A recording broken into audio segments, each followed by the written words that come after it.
టాలీవుడ్ ప్రముఖ హాస్య నటుడు గుండు హనుమంతరావు ఇక లేరు. సోమవారం తెల్లవారుజామున 3 గంటల సమయంలో హైదరాబాద్ ఎర్రగడ్డలోని స్వగృహంలో ఆయన తుదిశ్వాస విడిచారు. గత కొద్ది రోజులుగా హనుమంతరావు కిడ్నీ సంబంధిత వ్యాధితో బాధపడుతున్నారు. 1956 అక్టోబర్ 10న కాంతారావు, సరోజిని దంపతులకు హనుమంతరావు విజయవాడలో జన్మించారు. ఆయన 400కు పైగా సినిమాల్లో నటించారు. ఇటీవల ఓ ఇంటర్వ్యూలో భాగంగా ఆయన మాట్లాడుతూ తాను కిడ్నీ సంబంధిత వ్యాధితో బాధపడుతున్నానని తెలిపారు.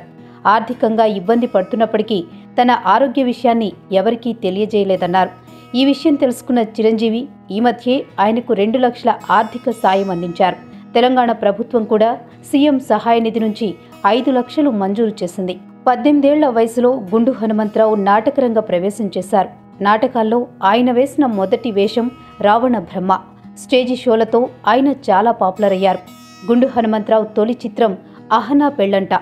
ఆయన నటించిన చిత్రాలు బాబాయ్ హోటల్, పేకాట పాపారావు, అల్లరి అల్లుడు, మాయలోడు, యమలీల, శుభలగ్నం, క్రిమినల్, అన్నమయ్య, సమరసింహారెడ్డి, కలిసుందాంరా, సత్యం, పెళ్ళాం ఊరెళితే ఇలా చాలా సినిమాల్లో కడుపుబ్బా నవ్వించారు. ఇక బుల్లితెరపై కూడా ఆయన తనదైన ముద్ర వేశారు. ఆయన నటించిన అమృతం సీరియల్ గురించి ఎంత చెప్పుకున్నా తక్కువే. అంజీ పాత్రలో ఆయన కనబర్చిన అభినయానికి ప్రేక్షకులు బ్రహ్మరథం పట్టారు. ఆ సీరియల్కు గాను ఆయన నంది అవార్డు సైతం అందుకున్నారు. 3 సార్లు టెలివిజన్ రంగంలో నందులను సొంతం చేసుకున్నారు. గుండు హనుమంతరావుకు భార్య, 2 పిల్లలుండగా ఇదివరకే కూతురు, భార్య చనిపోయారు.